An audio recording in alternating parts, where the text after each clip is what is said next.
दोस्तों, दुनिया के नक्शे में यहाँ पर मौजूद है एक छोटा सा देश कि जिसका नाम है सैरा लियोन, जिसको आमतौर पर दुनिया के लोग एक मुस्लिम देश के तौर पर जानते हैं।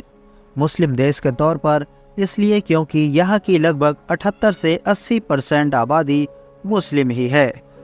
बाकी बचे हुए 19 से 20% लोग ईसाई हैं और 1 से 2% दूसरे धर्मों को भी फॉलो करते हैं।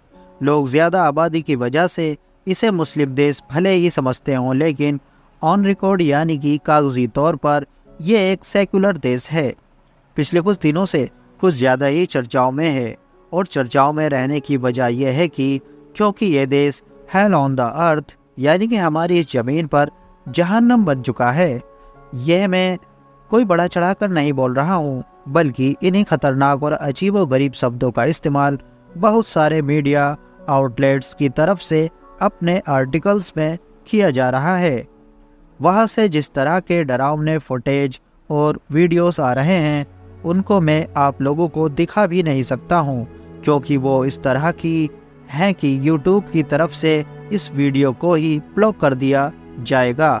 बस आप इतना समझ लीजिए कि हालात को कंट्रोल करने के लिए गवर्नमेंट की तरफ से उस पूरे देश के अंदर इमरजेंसी लगा दी गई है, ताकि अपने देश की ज़्यादा से ज़्यादा कब्रों को महफूज किया जा सके।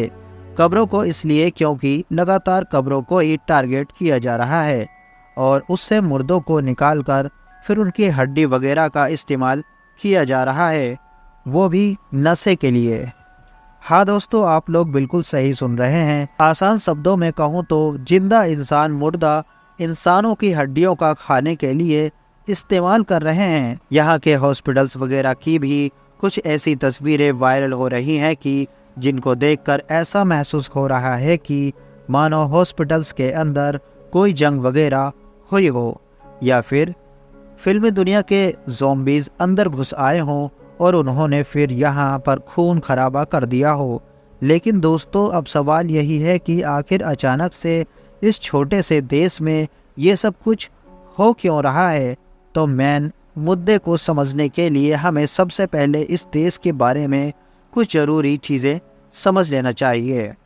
अफ्रीका में मौजूद ये देश काफ़ी छोटा है, ये तो मैंने पहले ही बताया। आबादी भी सिर्फ 90 लाख के करीब ही है। 78 से 80% की आबादी मुस्लिम है, लेकिन हाँ, कागजी तौर पर यह एक सेकुलर देश है।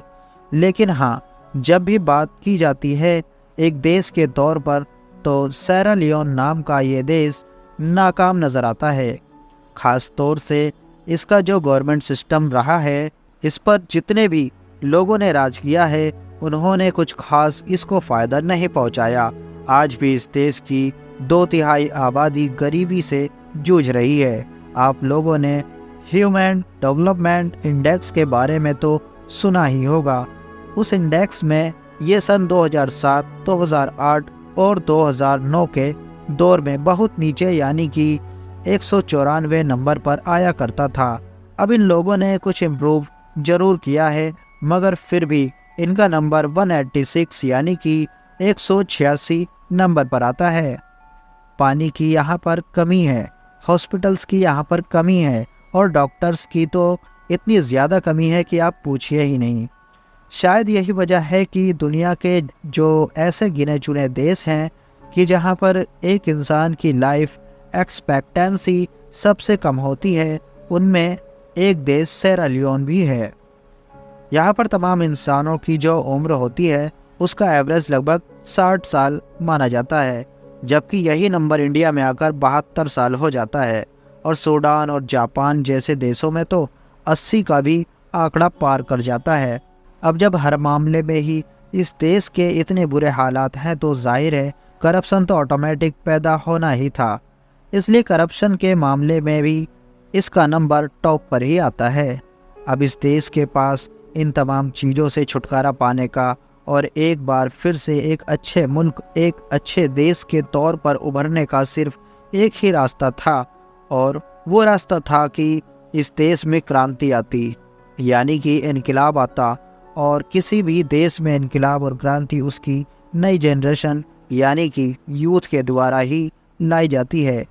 मगर यहाँ के नौजवानों ने तो उल्टा फट्टा ही लौट दिया, क्योंकि उन्होंने जब देखा कि उनके आसपास में कोई रोजगार नहीं है, कुछ करने को नहीं है, पूरी दुनिया में उनका देश बदनाम है, हर मामले में सबसे नीचे आता है, किसी भी तरीके से कोई इम्प्रूवमेंट हो ही नहीं सकता है, तो वो लोग इन तमाम चीज़ों को देखकर डिप्रेशन में चले गए। और डिप्रेशन में जाने के बाद उन्होंने वही रास्ता चुना कि जो आजकल दुनिया के बहुत सारे लोग डिप्रेशन में जाने के बाद चुन लेते हैं, यानी कि ड्रग्स का रास्ता।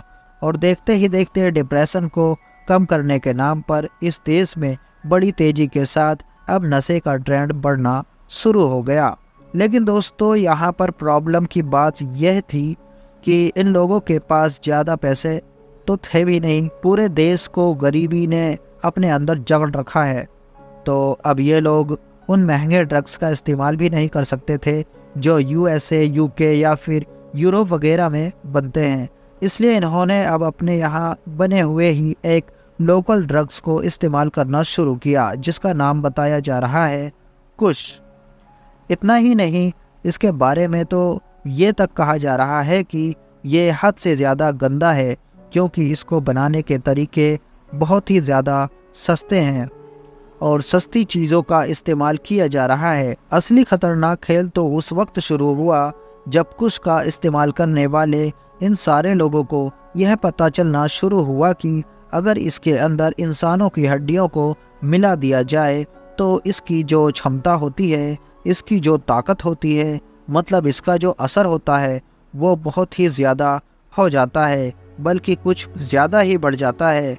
लोगों ने बस अब इंसानों की हड्डियों को भी इसमें मिलाना शुरू कर दिया, ताकि बस किसी तरीके से वो और भी ज़्यादा हाई से हाई हो जाए। अब तो वहाँ की गवर्नमेंट की तरफ से एक स्पेशल ऑपरेशन भी लॉन्च कर दिया गया है कि जिसको नाम दिया गया है ज़ीरो टॉलरेंस का, और जिसका मकसद ही है कि देश भर की कब्रों की इन लोगों से हिफाजत की जाए, ताकि यह लोग मुर्दों को निकालकर उनकी हड्डियों का इस्तेमाल ना कर सकें। वर्थ नोटिसिंग बात यह है कि BBC की रिपोर्ट के मुताबिक पूरे देश के अंदर जितने भी हॉस्पिटल्स हैं उन सब में मौजूदा दौर में 63 मतलब कि 63% के करीब तो वो नौजवान लोग एडमिट हैं कि जो इस खतरनाक ड्रग का शिकार हैं।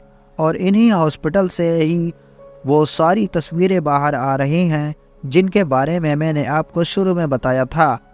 20, 21 और 22 साल के नौजवान लड़के हॉस्पिटल में बेड्स पर लेटे हुए हैं। लगातार इस खतरनाक चीज़ का इस्तेमाल करने की वजह से उनका मुंह और उनकी बॉडी पूरी तरीके से फूल चुकी है। जाहिर है इनमें से बहुत सारे लोग तो शायद जिंदा अब हॉस्पिटल से बाहर जा भी नहीं पाएंगे, जिसका नतीजा यह होगा कि इस देश की लाइफ एक्सपेक्टेंसी जो ऑलरेडी 60 के करीब है वो अब और नीचे गिर जाएगी। देश के जो पहले ही एक गड्ढे में गिरा हुआ है वो और भी ज़्यादा गहराई में चला जाएगा, और सिर्फ नशे की वजह से। दोस्तों, इस वीडियो को हम यहीं समाप्त करते हैं। अगर वीडियो इन्फॉर्मेटिव लगी हो तो वीडियो को लाइक ज़रूर करें, और इसी तरह की और नॉलेजेबल वीडियोस देखने के लिए हमारे चैनल को सब्सक्राइब जरूर करें। Thanks for watching. Bye bye.